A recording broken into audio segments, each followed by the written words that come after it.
Picture this. You're on your way home from your family's house in the back country of Washington State. It's late at night, and you're tired after a day of celebrating the holidays. As your tired eyes gaze upon the dark tree-covered horizon, the dull hum of your old pickup truck's engine fades out of existence, and your vehicle comes to a stop. You try to start the engine multiple times, only to have your attention ripped away when a large black streak zooms across the sky above you. Thinking that it's nothing, you begin to focus back on trying to get your truck to start, when finally you make the decision that you're probably going to need a tow. Reaching for your phone, you avert your gaze to the front. Your headlights illuminate something more horrifying than you've ever seen. A large figure, maybe 10 feet tall with giant wings, is standing there, looking back, staring right into your soul. It stands perfectly still and doesn't let you break eye contact. After what feels like forever, the massive beast stretches his wings out, with a strong flap, takes off into the night sky. Freaking out, you attempt to start your truck, and to your surprise, it starts right up, and you make a hasty escape. You didn't know it at the time, but you've just had an encounter with the Batsquatch.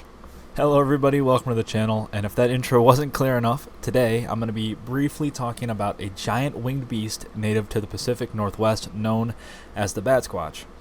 Despite the name, the Batsquatch is not just a version of Batman, but for Sasquatches. I do think that would be hilarious, but it is nearly a 10-foot tall, burly creature with black, bluish fur, wings that span about 50 feet, and a bat-like face with glowing red or sometimes glowing yellow eyes, and it's said to inhabit parts of Washington State and California, mainly around the area of Mount St. Helens. According to the local lore, the beast was awoken in a way by the infamous 1980 eruption of Mount St. Helens.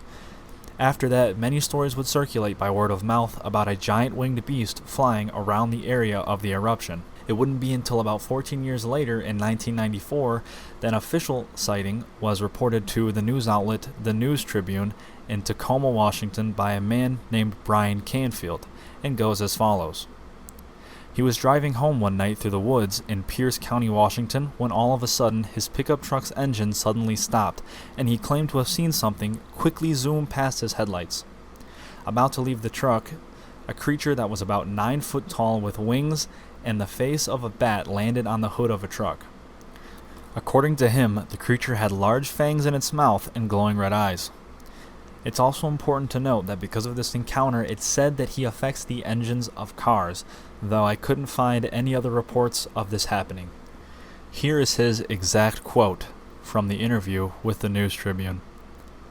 "It was standing there, staring at me, like it was resting, like it didn't know what to think.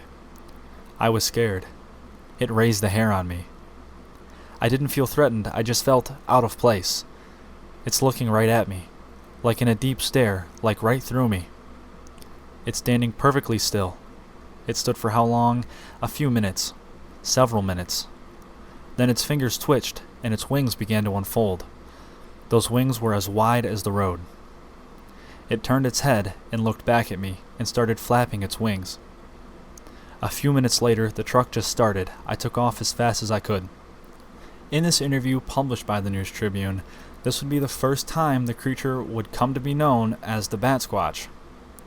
Soon after this interview, more and more people would come forward with their own stories about the Batsquatch, but nothing as convincing as what Canfield had claimed.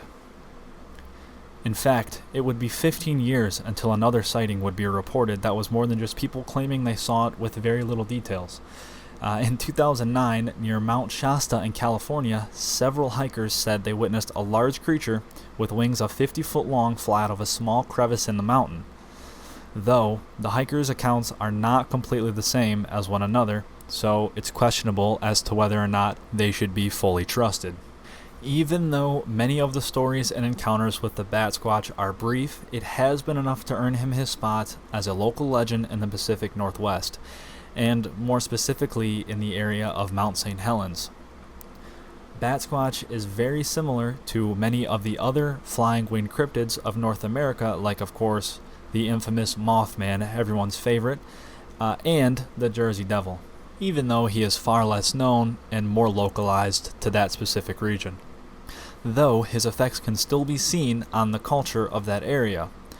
Most notably now, you can find a Batsquatch IPA from a brewery in Ashland, Oregon called Rogue Brewing. It's a very popular IPA among the locals, so I currently don't have any plans to make my way over to Oregon, but maybe one day I will try a pint of Batsquatch myself and let you know how it is. With that being said, I know this was a pretty short little video, but that is going to be all, and I hope you've thoroughly enjoyed it. Please let me know in the comments if there's anything that I missed or if I made a mistake with any of my descriptions of the creature, and I'll be sure to correct it. This is a very different type of video from what I normally make and the other videos on this channel, but I really do think this will be super fun, and I hope to make a lot more of these going forward, and I hope you enjoy them. I hope you all have a wonderful day, and thank you so much for watching.